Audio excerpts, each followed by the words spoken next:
Bonjour et bienvenue sur notre plateforme de Cœur à Cœur. Je suis le pasteur Nathalie et c'est encore un plaisir pour moi de vous retrouver dans cette halte famille.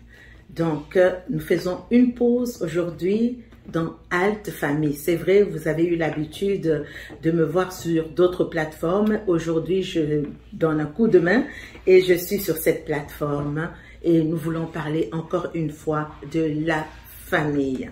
Alors, pourquoi faire une halte sur la famille? Cette émission est dédiée à renforcer les liens familiaux et vivre pleinement selon la parole de Dieu. Dans cette émission, nous mettons en lumière comment chaque membre de famille peut s'épanouir spirituellement, comment est-ce que nous pouvons résoudre les conflits et bâtir une unité solide qui est basée sur la parole de Dieu. Alors, au cours de nos émissions, nous allons découvrir encore ensemble des conseils qui sont pratiques pour faire de notre famille, pour faire de votre famille un vrai reflet de l'amour et de l'harmonie que Dieu veut pour chaque famille. Donc, vous pouvez faire cette halte avec nous aujourd'hui pour grandir ensemble. Alors, vous connaissez certainement plusieurs autres familles autour de vous. Partagez et invitez une famille à faire cette halte avec nous. De quoi est-ce que nous parlons aujourd'hui? Aujourd'hui, nous parlons de l'ombre de la discorde. Comprendre et confronter les esprits qui détruisent les familles. Mais avant d'aborder ce sujet, c'est important de comprendre la pensée de Dieu sur la famille. Qu'est-ce que Dieu dit de la famille? Quel est le rôle? Quelles sont les responsabilités? Quelles sont les bénédictions qui sont associées à la famille? Premièrement, la famille comme création divine. Parce que vous savez que la famille vient de Dieu. Depuis le jardin d'Éden, Dieu a créé la famille. Il a créé l'homme, il a créé la femme en leur donnant l'instruction d'aller et de se multiplier. Donc, dès le jardin d'Éden, Dieu a créé la famille. La famille, c'est la pensée de Dieu. D'ailleurs, le Seigneur nous dit dans Éphésiens que toutes les familles de la terre tirent leur nom de Dieu. Dieu est le créateur de la famille. Dieu est le Dieu de la famille. Alors, nous allons lire un premier verset déjà dans Genèse 2, du verset 18 au verset 24. Je lirai principalement les versets 18, le verset 21 au verset 24. Genèse 2, 18, 21 et 24. Alors Dieu dit, « Il n'est pas bon que l'homme soit seul, je lui ferai une aide semblable à lui. » L'Éternel Dieu fit tomber un sommeil profond sur l'homme, et il s'endormit. Et il prit une de ses côtes, et referma la chair à sa place. L'Éternel Dieu forma de la côte qu'il avait prise de l'homme une femme, et il l'amena vers l'homme, et l'homme dit, cette fois-ci, elle est l'os de mes os, et chair de ma chair. On l'appellera femme parce qu'elle a été prise de l'homme. C'est pourquoi l'homme quittera son père et sa mère, et s'attachera à sa femme, et ils deviendront une seule chair. Donc, comme je le disais tout à l'heure, selon la parole de Dieu, la famille, c'est une institution divine, une institution sacrée qui a été créée, établie dès la création. Dieu a créé l'homme, Dieu a créé la femme pour qu'ils se marient et pour qu'ils puissent former une union durable et une union intime. Dans la pensée de Dieu, en créant l'homme et la femme, Dieu les voulait qu'ils restent ensemble, qu'ils restent intimes et que la famille dure toujours. Donc, dans la pensée de Dieu, il n'était pas question que la famille soit séparée ni divisée, mais il était question que la famille reste ensemble. La famille est vue comme un élément fondamental du plan de Dieu pour l'humanité. Parce que tout part à partir du jardin d'Éden. La fondation est au jardin d'Éden. Et c'était pour que toute l'humanité prenne son fondement sur ce que Dieu lui-même a établi depuis le jardin d'Éden. Donc la parole de Dieu attribue à la famille un rôle central dans la société et un rôle central dans la vie spirituelle. Parce que c'est au travers Adam et Ève que la vie spirituelle, les ordonnances, les ordres de Dieu devaient découler sur toute la descendance d'Adam et Ève. Donc c'est au travers de la famille que Dieu donne la vision. C'est au travers de la famille que Dieu instruit pour la nation, non seulement physiquement, matériellement, mais spirituellement. C'est au travers de la famille que Dieu veut passer pour instruire l'humanité tout entière.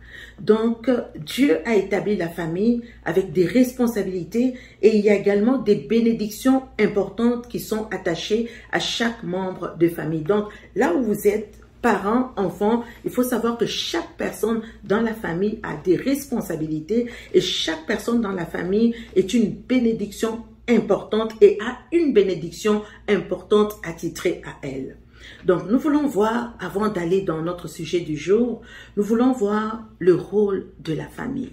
La famille est conçue pour être une unité de soutien mutuel et une unité d'amour. C'est-à-dire que chaque personne qui est engagée dans la famille, chaque membre de la famille doit savoir qu'elle doit être active pour s'entraider les uns les autres et se soutenir réciproquement. Et cette unité de soutien est basée sur l'amour, sur l'affection, sur le respect et sur la compassion. Qu'est-ce que j'entends par soutien mutuel?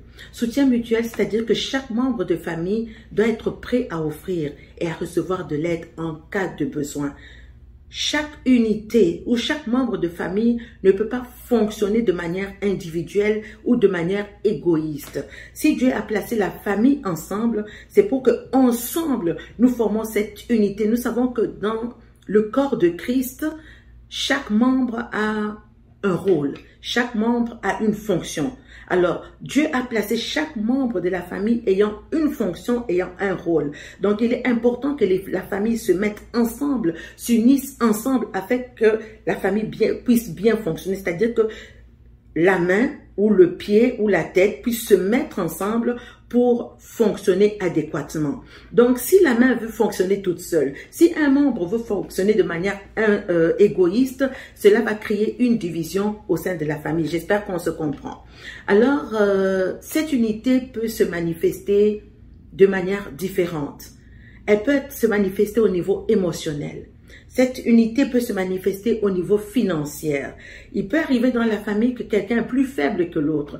Les membres, et d'ailleurs c'est ça qu'il faut comprendre, la loi de Dieu, quand Dieu nous place ensemble, chaque personne a une saison dans sa vie. Il peut arriver qu'un membre de la famille soit moins aisé que l'autre. Alors l'autre doit comprendre que si Dieu lui a donné plus, c'est pour soutenir celui qui est faible. D'ailleurs, la Bible nous dit que le fort puisse soutenir le faible. Alors, comme je le disais, ce soutien mutuel peut être émotionnel. Il y en a qui ont plus de caractère que d'autres. Donc, ils sont là pour aider les plus faibles. Au niveau financier, au niveau pratique, au niveau spirituel. Tout le monde n'a pas le même niveau spirituel. Donc, ceux qui sont plus outillés vont soutenir ceux qui sont moins outillés et il y a toujours quelqu'un qui a un plus à donner. L'idée, quelle est l'idée derrière cela? L'idée est que chacun peut compter sur l'autre. Voilà le but de Dieu. Quand Dieu dispense des dons dans une famille ou dans l'église, parce que le modèle de la famille est tiré sur le modèle de l'église, tous les dons que Dieu dispense au niveau de la famille, c'est dans l'idée que tout le monde peut compter sur les autres. Dans la famille, on sait que nous pouvons traverser des moments difficiles et il y a aussi des moments heureux. Le but est que quand nous traversons des moments difficiles, nous nous soutenons les uns les autres. Quand nous traversons des moments heureux, nous sommes heureux les uns pour les autres. Et donc, je parlais premièrement du soutien mutuel. Ensuite, je parle de l'amour. L'amour, c'est cet engagement qui est profond. L'amour, c'est cet engagement qui est désintéressé. On ne parle pas ici d'un amour égoïste, mais on parle d'un amour qui est désintéressé envers les membres de la famille. Et cet amour va se manifester au travers d'actions qui sont bienveillantes, au travers d'un caractère qui est patient, au travers de l'empathie, avoir de l'empathie les uns pour les autres. Cet amour va se manifester en nous comprenant les uns les autres, en nous soutenant selon nos besoins. Donc, j'ai parlé du soutien mutuel, j'ai parlé de l'amour et tout à l'heure, je parlais de l'unité. Et quand on parle de cette notion d'unité, la parole de Dieu fait vraiment référence à cette cohésion, à cette harmonie au sein de la famille. Une unité qui est forte et caractérisée par des relations familiales qui sont solides. C'est-à-dire quoi? C'est-à-dire que chaque membre de la famille se sent intégré. Chaque membre de la famille se sent valorisé. Chaque membre de la famille se sent respecté. Et les membres de la famille partagent souvent des objectifs qui sont communs. Ils vont travailler ensemble pour maintenir cet équilibre et maintenir cette stabilité. Et l'ennemi, comme je le disais, il est présent pour venir justement détruire cette cohésion, détruire cette harmonie pour empêcher le plan parfait de Dieu à s'accomplir. Genèse 2, le verset 18, qu'est-ce qu'il nous dit? Genèse 2, le verset 18 nous dit, « Il n'est pas bon que l'homme soit seul, je lui ferai une aide semblable à lui. » Donc, Dieu nous montre ici la famille. Dieu dit, il n'est pas bon que l'homme soit seul, je lui ferai une aide semblable à lui. Donc, Dieu nous montre déjà un premier rôle dans la famille. La famille offre cette relation de partenariat et cette relation de soutien. Je te ferai une aide semblable. C'est-à-dire, je te ferai un soutien. Je t'amènerai quelqu'un qui va t'aider. Je vais t'amener un partenaire. Donc, la famille est ce lieu de partenariat. La famille est ce lieu où nous nous soutenons les uns les autres. Un des premiers rôles de la famille. Et comme je le disais, ce rôle est basé sur l'amour, sur le respect et sur la compassion. Le deuxième rôle ici, c'est que la famille joue le rôle de la transmission des valeurs spirituelles et des valeurs morales. Dieu, en établissant Adam dans le jardin, comme je le disais tout à l'heure, Adam, où la famille était le vecteur, était la structure que Dieu a établie, au travers de laquelle Dieu allait donner ses lois, Dieu allait donner ses commandements, Dieu allait donner ses instructions pour la société et pour l'humanité entière. Donc la famille joue un rôle crucial dans la transmission des valeurs spirituelles et dans la transmission des valeurs morales. Nous allons lire un verset, Deutéronome 6, le verset 6 à 7. Qu'est-ce qu'il nous dit? « Ces commandements que je te donne aujourd'hui seront de ton cœur, seront dans ton cœur. Tu les inculqueras à tes enfants et tu en parleras quand tu restes dans ta maison, quand tu marches en chemin, quand tu te couches et quand tu te lèves. » Ça, c'est l'un des rôles de la famille. Ces commandements que je te donne aujourd'hui seront dans ton cœur. Tu les inculqueras à tes enfants et tu en parleras quand tu restes dans ta maison, quand tu marches en chemin et quand tu te couches et quand tu te lèves. C'est-à-dire que la famille est le lieu où les enfants sont éduqués, où la parole de Dieu est inculquée, où les ordonnances, les commandements de Dieu sont inculqués. Et nous savons qu'une société forte est basée sur une famille forte. Donc, la famille est le lieu de la transmission des valeurs spirituelles et des valeurs morales. Le troisième rôle de la famille est un modèle de relation chrétienne. Je voudrais vous montrer juste des versets pour que nous puissions aborder le point pour lequel nous sommes là aujourd'hui. Donc, la famille est un modèle de relation chrétienne. Comment vivre dans la famille? Quand l'apôtre Paul parlait, il parlait des relations familiales, il parlait des relations entre le mari et la femme, il parlait des relations entre les enfants et les parents. Éphésiens 5, 22, 23 décrit la relation entre le mari et la femme comme un reflet de la relation entre Christ et l'Église. Donc, les mariages chrétiens sont censés illustrer l'amour de Christ. Et nous savons que cet amour est un amour sacrificiel. Cet amour est un amour qui est basé sur le respect mutuel. L'homme, la femme se respectent et s'honorent. Il y a également d'autres règles domestiques dont nous allons parler un petit peu plus tard. Alors, la famille est également cet endroit où nous nous soutenons émotionnellement et de manière pratique. La famille fournit un soutien émotionnel et pratique. Quand nous lisons 1 Timothée 5, le verset 8, l'apôtre Paul nous dit que si quelqu'un ne prend pas soin des siens, surtout de ceux de sa maison, il a renié la foi, il est pire qu'un infidèle. La famille est également ce lieu d'obéissance et de respect. La Bible nous dit, les enfants sont appelés à obéir à leurs parents, comme c'est indiqué dans Éphésiens 6, le verset 1 à 3. Enfants, obéissez à vos parents dans le Seigneur, car cela est juste. Honore ton père et ta mère, ce qui est le premier commandement, avec une promesse. La famille également est un lieu d'amour et un lieu de leadership. Les maris doivent aimer leurs femmes comme Christ aime l'Église, et les épouses doivent également se soumettre, respecter leur mari, se soumettre à leur mari comme le Seigneur le demande. Donc voilà ce que nous dit la parole de Dieu. La famille est également ce lieu d'éducation spirituelle. Les parents ont la responsabilité d'élever leurs enfants dans la foi et dans la connaissance de Dieu. Le Seigneur lui-même nous dit, instruis l'enfant selon la voie de Dieu qu'il doit suivre. Et quand il sera vieux, il ne s'en détournera pas. La famille est également ce lieu où Dieu a donné des ressources. Et ces ressources doivent être gérées en bon père de famille, comme le dit mon mari dans son émission Administrer en bon père de famille. C'est un lieu où il y a plusieurs ressources et la famille est responsable de gérer ces ressources avec beaucoup de sagesse. 1 Timothée 3, 4 et 5 nous décrit donc les qualités que doit avoir un dirigeant familial et souligne vraiment l'importance de bien gérer sa famille. Quelles sont les bénédictions qui sont attachées à la famille? Premièrement, la stabilité et la sécurité. Une famille fidèle et une famille aimante va offrir une base stable et une base de sécurité à sa famille. Psaume 128, le verset 3, qui nous dit par exemple, ta femme sera comme une vigne féconde dans l'intérieur de sa maison. Tes fils seront comme des plants d'olivier autour de ta table. La famille est ce lieu où il y a également la transmission d'un héritage spirituel. La famille est le vecteur de bénédiction spirituelle et d'héritage. La Bible nous dit, le juste marche dans son intégrité, heureux sont ses fils après lui. C'est le lieu de bénédiction spirituelle. C'est le lieu où l'héritage spirituel est transmis. Il y a des récompenses divines également attachées à la famille. Voici, des fils sont un héritage de l'Éternel. Le fruit de ses entrailles est une récompense.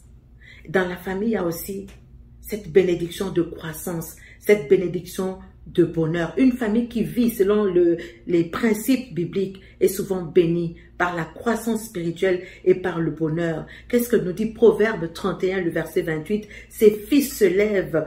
On connaît l'histoire de la femme vertueuse. Ses fils se lèvent et la disent heureuse. Son mari se lève aussi et lui donne la louange.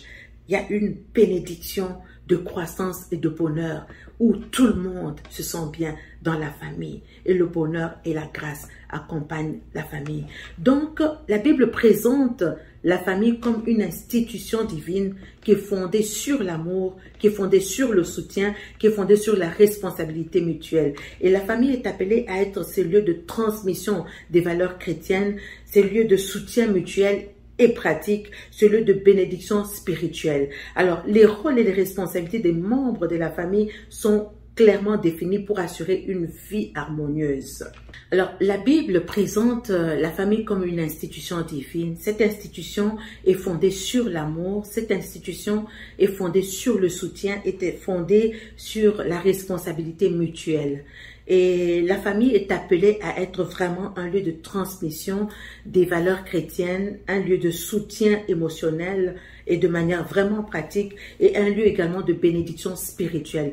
Le rôle et les responsabilités des familles, des membres de la famille sont clairement définis dans la parole de Dieu pour vraiment assurer une vie harmonieuse et une vie bénie selon la parole de Dieu. Tout est dans la parole de Dieu. Alors, quels sont les rôles des membres de la famille? Premièrement, Éphésiens 5, versets 22 à 33, c'est long, mais nous allons paraphraser. La Bible nous dit ceci: femmes, soyez soumis à vos maris comme au Seigneur, car le mari est le chef de la femme, comme Christ est le chef de l'Église. Maris, aimez vos femmes, comme Christ a aimé l'Église et s'est livré lui-même pour elle. Donc, Éphésiens 5, le verset 22 et le verset 23.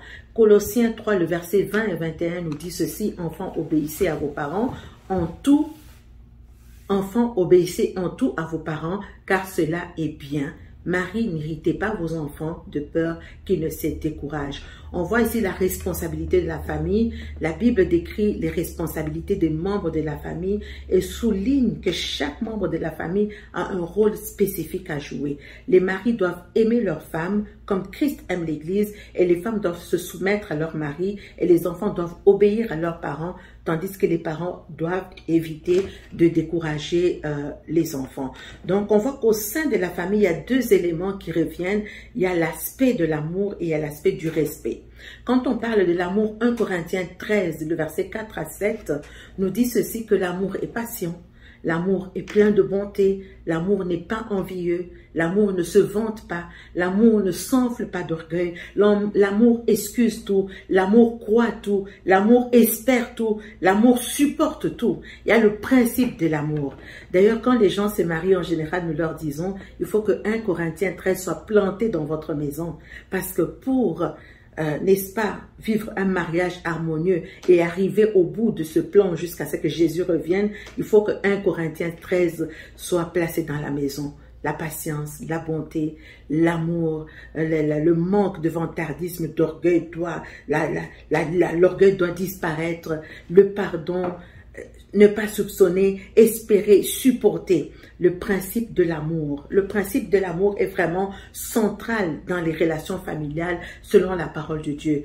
L'amour véritable, comme le dit le verset, il est patient, il est bienveillant, il pardonne les offenses. Les membres de la famille sont appelés à manifester cet amour dans leur interaction quotidienne. Est-ce le cas dans nos familles aujourd'hui? La famille est également ce lieu de témoignage de la foi. Quand 1 Timothée parle au sujet de la famille, et quand on parle du chef de famille, la Bible dit qu'il doit bien gouverner sa maison. Il doit avoir ses enfants il doit maintenir ses enfants dans la soumission et avec toute dignité. Car si quelqu'un ne sait pas bien gouverner sa maison, comment prendra-t-il soin de l'Église de Dieu? Donc, la famille est ce lieu du témoignage. Le témoignage de foi. La gestion de la famille est un aspect important de la vie chrétienne. La manière dont un chrétien gère sa famille est souvent considérée comme le reflet de sa capacité à servir d'autres et dans d'autres domaines, y compris l'Église. Quelqu'un qui ne gère pas bien sa famille ne peut pas gérer une nation. Quelqu'un qui ne gère pas bien sa famille ne peut pas gérer l'Église. Parce que tout commence par la maison. Acte 16, le verset 31 nous dit, crois au Seigneur Jésus et tu seras sauvé, toi et ta famille. Donc, il y a un impact spirituel. Un impact, la famille est celui de témoignage de la foi. La foi en Jésus a un impact profond sur toute la famille. La foi en Jésus apporte le salut dans la famille. La foi en Jésus apporte le salut à nos proches. La famille est ce lieu où la foi est propagée. La famille est ce lieu où la foi augmente et s'approfondit. C'est le lieu du témoignage de la foi. Et dans la famille, il y a l'importance également de la discipline. La famille est le lieu d'encadrement des enfants. Proverbe 22, 6 nous dit, instruis l'enfant selon la voie qu'il doit suivre et quand il sera vieux, il ne s'en détournera pas. La Bible nous enseigne que les parents ont la responsabilité d'éduquer et de guider les enfants selon les voies de Dieu, les voies du Seigneur. Une éducation qui est basée sur les principes bibliques. Une éducation qui n'est pas basée sur le monde. Une éducation qui n'est pas basée sur Hollywood. Une éducation qui n'est pas basée sur l'influence de ce monde. Une éducation qui n'est pas basée sur le courant des pensées de ce monde. Mais une éducation qui est basée sur les principes bibliques, qui est basée sur la parole de Dieu. Et c'est la parole de Dieu qui est considérée comme étant essentielle pour le développement spirituel, pour le développement moral de nos enfants. Parents, il est important que chaque parent soit fondé dans la parole de Dieu.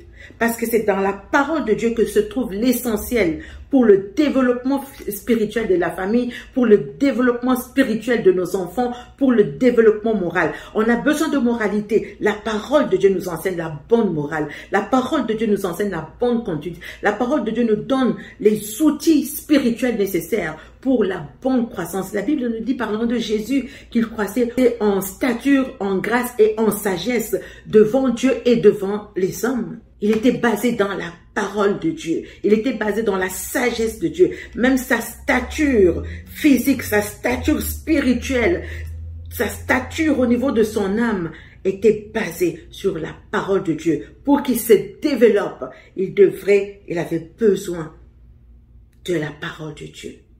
Donc, dans la pensée de Dieu, la famille est cette institution sacrée et cette institution essentielle qui est conçue comme un lieu d'amour, qui est conçu comme un lieu de soutien, qui est conçu comme un lieu de croissance spirituelle, qui est conçu comme celui de témoignage de la foi. Et en comprenant les principes bibliques, la famille peut s'efforcer de vivre selon les idéaux de Dieu, selon la parole de Dieu, en cultivant donc des relations qui sont harmonieuses pour contribuer vraiment à une société plus épanouie.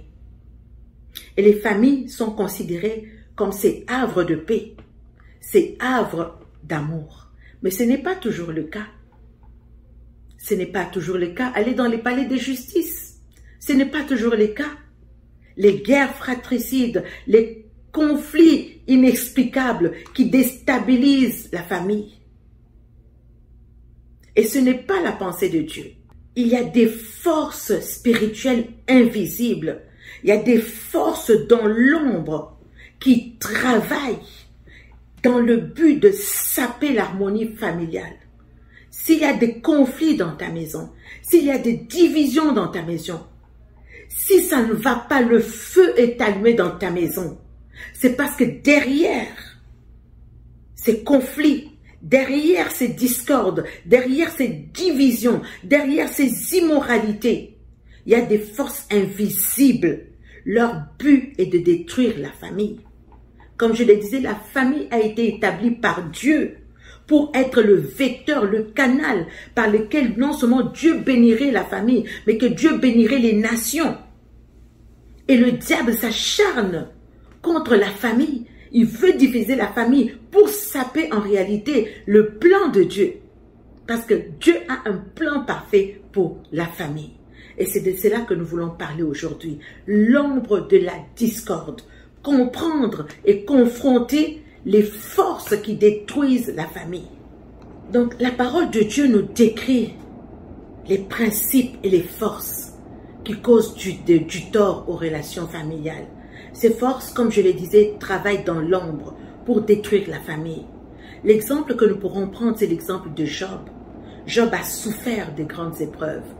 Job a subi la perte de toute sa famille, sauf sa femme. Souffrance familiale, souffrance matérielle. Job oui, il avait eu la permission de Dieu. Et quand il a eu cette permission c'était pour tester la foi de Job. Mais quelle souffrance le diable a infligé à Job. Donc le diable peut infliger des souffrances. Même les enfants de Job sont morts. Ses biens, il a perdu ses biens, il a perdu ses enfants. Et dans ces passages, l'Écriture vraiment nous montre clairement comment les tentations et les épreuves peuvent toucher les familles. Mais le Seigneur nous montre également comment la foi et la persévérance peuvent nous amener à triompher. Quelles sont les forces qui sont impliquées pour déstabiliser les familles? Nous voulons les identifier aujourd'hui. Satan et ses démons. La Bible nous dit dans le livre de Jean 10, le verset 10, « Le voleur ne vient que pour voler, égorger et détruire. Moi, je suis venu pour qu'ils aient la vie et qu'ils l'aient en abondance. » Donc, Jésus lui-même décrit Satan comme un voleur qui cherche à détruire et qui peut inclure même ce qui peut inclure la destruction des familles. Éphésiens 6, qui est très très parlant, dit « Car nous n'avons pas à lutter contre la chair et le sang, mais contre les principautés, contre les puissances, contre les seigneurs. » Il y a des versions qui disent contre les dictateurs, les dominateurs de ce monde des ténèbres, contre les esprits méchants dans les lieux célestes. Donc, nous comprenons qu'il y a des attaques qui peuvent venir des forces spirituelles invisibles, des dictateurs qui opèrent dans les secrets, des dominateurs qui opèrent dans l'invisible pour venir détruire la famille. Et on peut les voir, on peut voir leur action dans les conflits, dans les divisions qu'ils opèrent au sein des familles. Quand nous lisons Matthieu 12, le verset 25, il nous dit ceci: Jésus, connaissant leurs pensées, leur dit: tout royaume divisé contre lui-même est détruit, et toute ville ou toute maison divisée contre elle-même ne subsiste pas. Donc les conflits, les divisions au sein des familles peuvent être des signes de l'influence des forces invisibles, de l'influence des forces malveillantes.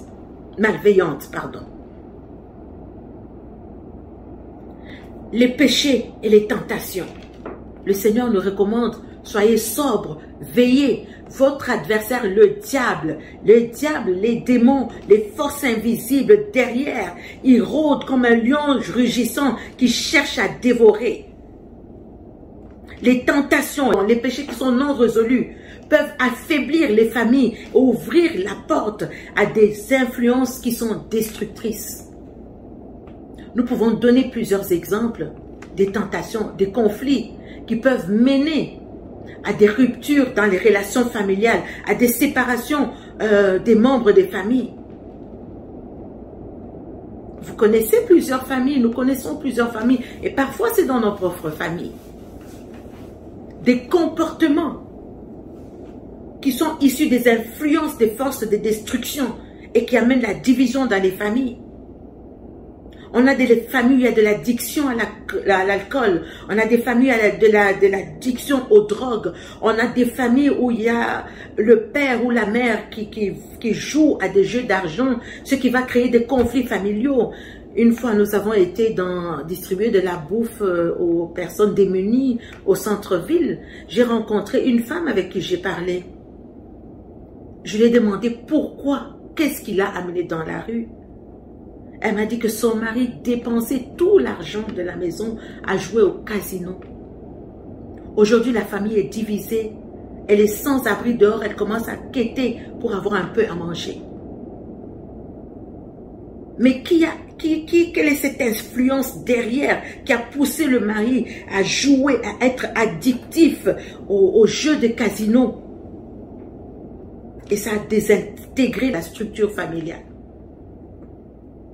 Un membre de famille qui a des problèmes d'alcoolisme, ça va engendrer des tensions au niveau familial. Ça va engendrer des disputes au niveau familial. Ça va engendrer des problèmes financiers au niveau familial. Quand il y a des problèmes financiers, quand il y a des disputes, quand il y a des tensions, il faut aller chercher qu'est-ce qui est derrière qui amène ces tensions. Il y a des gens qui ont des comportements qui sont destructeurs et qui vont amener donc la famille à être déstabilisée, qui vont briser cette unité familiale. La violence domestique. Dans certaines maisons, c'est la violence domestique. La violence physique, la violence émotionnelle au sein de la famille. Ça peut être des signes d'influence négative, des signes, des influences ou négatives ou des déséquilibres psychologiques, des maladies. Un partenaire qui devient abusif, qui utilise la violence pour contrôler, pour manipuler les membres de la famille. Ça crée des environnements de peur, ça crée des environnements de douleur, ça crée des environnements qui nuisent aux relations, à l'intégrité familiale. Ce verset de Luc 10, le verset 19, m'a toujours parlé.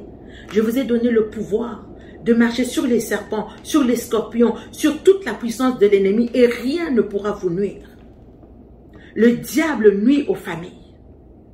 Il nuit aux familles au travers des paroles malveillantes. Il nuit aux familles au travers des actions malveillantes. Il nuit aux familles au travers des paroles blessantes. Il nuit aux familles au travers des conflits, au travers des rancunes. Il nuit aux familles au travers des injustices. Il nuit aux familles au travers de la mauvaise conduite. Il nuit aux familles au travers des comportements qui sont destructeurs, comme nous les avons cités tout à l'heure. Toutes sortes de nuisances. Il nuit aux familles par le péché, au travers des péchés, au travers des dérives spirituelles, au travers des dérives sexuelles, le diable vient pour nuire aux familles. Il nuit aux familles en causant les divisions. Il nuit aux familles en causant la discorde, la division. Dans Tite 3, le verset 10, le Seigneur nous recommande d'éviter les personnes qui causent des divisions. Les personnes qui causent des divisions. Les divisions et les conflits au sein de la famille peuvent causer du tort à toute la famille et même à l'Église. Ils causent du tort à la mission de la famille. Ils causent du tort à la mission de l'Église. Ils nuisent à l'amour, ils nuisent à la compassion. Nous savons qu'une famille vit de l'amour, une famille vit de la compassion. Quand le diable vient entrer, il vient diviser les frères. Et le Seigneur nous dit dans 1 Jean 4, le verset 20, l'importance de l'amour. Quelqu'un dit aimer Dieu, mais qu'il haïsse son frère, c'est un menteur. Car il n'aime pas son frère qu'il voit. Comment est-ce qu'il peut aimer Dieu qu'il ne voit pas? Le manque d'amour et de compassion pour les autres nuit à cette unité familiale et nuit à la santé de la famille. Il y a plusieurs exemples, comme je le disais tout à l'heure. L'exemple de Job. Satan vient accuser Job devant Dieu. Il vient, l'accusateur, il vient accuser Job devant Dieu. Son but est de causer un préjudice. Oui, il a la permission de toucher à la vie de Job. Il a la permission de toucher à Job, mais pas à sa vie. Mais pour Dieu, le but était de tester la foi de Job. Et on voit comment est-ce que le diable va s'acharner sur la vie de Job. On voit les conflits dans la famille de David, le grand David, l'homme au cœur de Dieu. Quand nous lisons dans 2 Samuel, le livre de Samuel, les conflits familiaux dans la maison du roi David. On voit les viols de Tamar par son demi-frère Amon. On voit la rébellion d'Absalom. Tout cela illustre les conséquences des destructions qui sont issues des péchés ou des choses non confessées, non résolues, les divisions familiales. On prend Caïn et Abel. On voit comment Caïn a tué Abel. À cause de la jalousie, à cause de l'envie. C'est le diable qui influence. Il y a des forces derrière la jalousie. Il y a des forces derrière l'envie qui suscitent l'envie, la jalousie. Et ça entraîne la colère. Et ça entraîne finalement des tragédies familiales. Avec des conséquences durables. On a vu les divisions au sein de la famille d'Abraham. Des disputes entre les bergers d'Abraham et les bergers de Lot. Les tensions dans la famille d'Abraham, les tensions dans la famille de Lot a amené la séparation. Des tensions liées aux ressources, au matériel. Les familles se divisent à cause de l'argent. Ça provoque une rupture. Ça impacte l'unité familiale. Il y a eu des conflits également entre Marie et Marthe. Marthe était occupée à de nombreux services. Elle s'est plainte de sa sœur Marie. Marie ne m'aide pas dans les tâches ménagères. Ce sont des tensions, des sentiments d'injustice dans les familles. Tel ne fait pas ça, tel fait ça. Ça suscite les sentiments d'injustice. Ça vient du diable. Le but, c'est d'amener des désaccords sur les responsabilités domestiques. Le but, c'est de causer du ressentiment. Le but, c'est de causer de la discorde. Le conflit entre David et Saül. Saül, quand on lit 1 Samuel 18, le verset 9, Saül regardait David d'un mauvais œil. Depuis ce jour-là, la jalousie est rentrée dans le cœur de Saül. Non seulement la jalousie, mais la peur. La peur face au succès de David. Ça a conflit, ça a amené ça conduit à des conflits et à des persécutions. Ça a amené de l'hostilité, ça a amené de la méfiance. Et ça a endommagé la relation entre David et Saül. Et on peut voir comment est-ce que les forces négatives peuvent vraiment venir influencer les dynamiques familiales.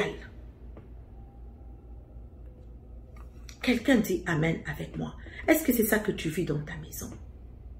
Est-ce que c'est ça que tu vis dans ta maison?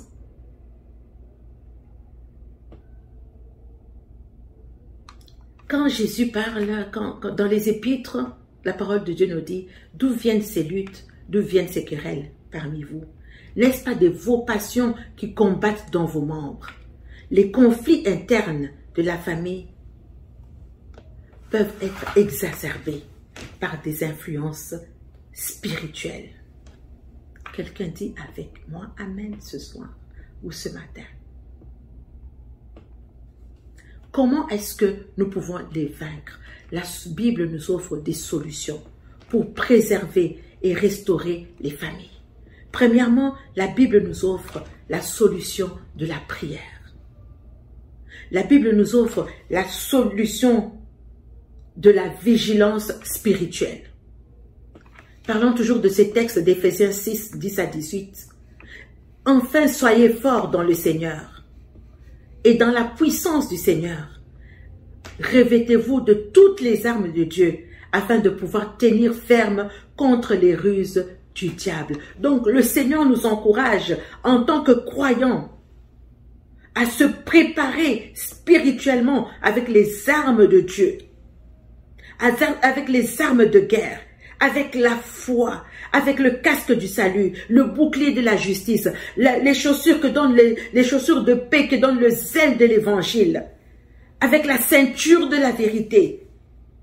Lisez Éphésiens 6, 10, 18, les armes du croyant pour parer aux attaques de l'ennemi, pour résister à toutes ces influences malveillantes.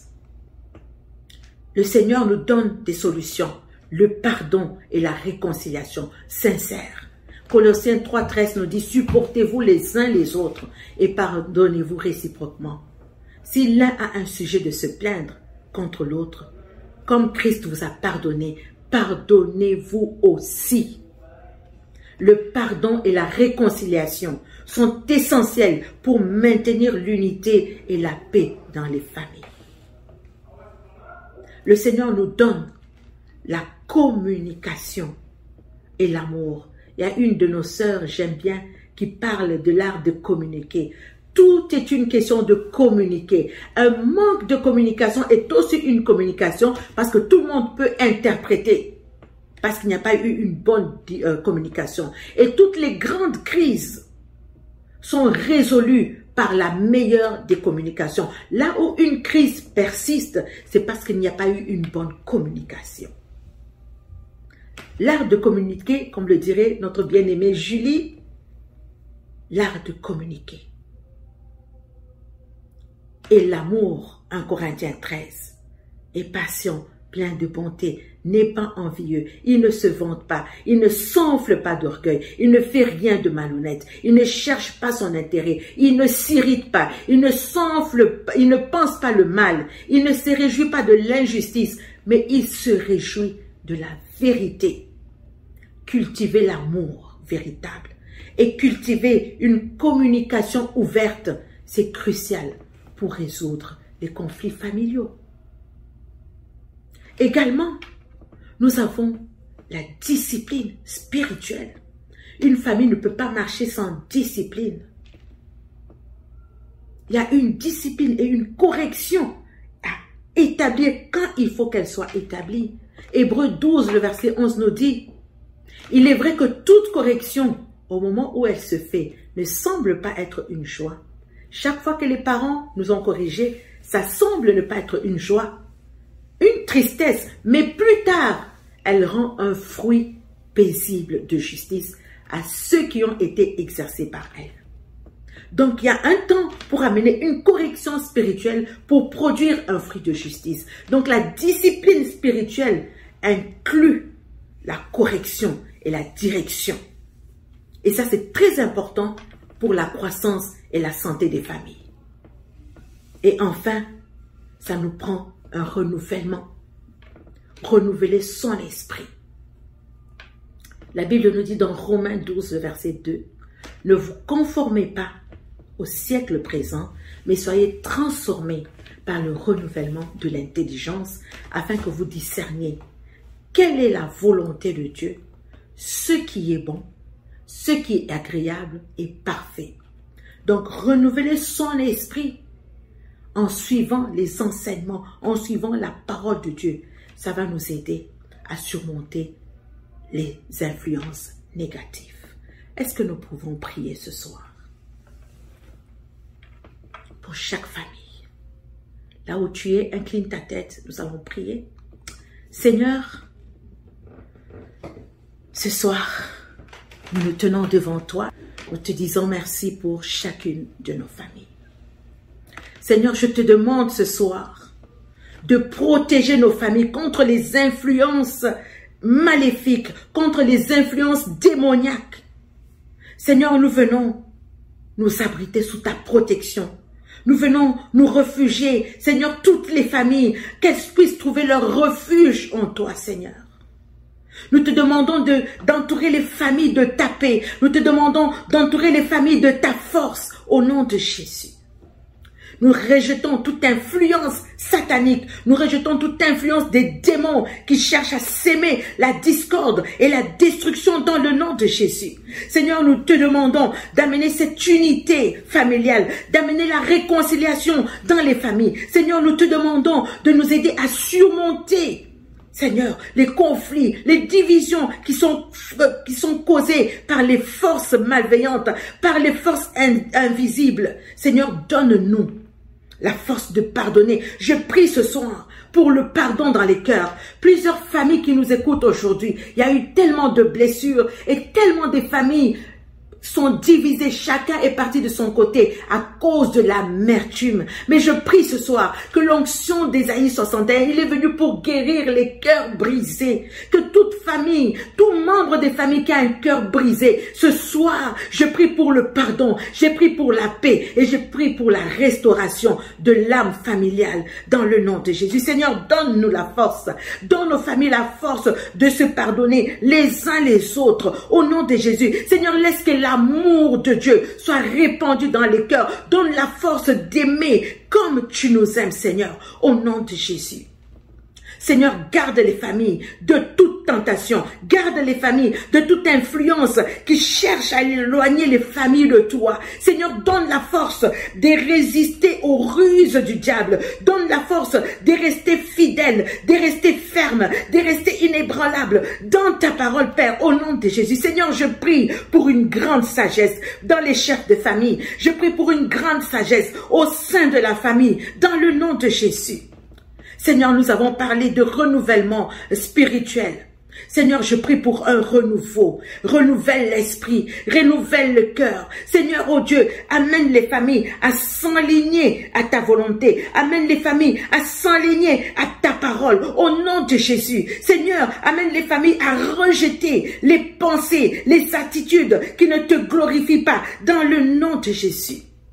Nous prions, Seigneur.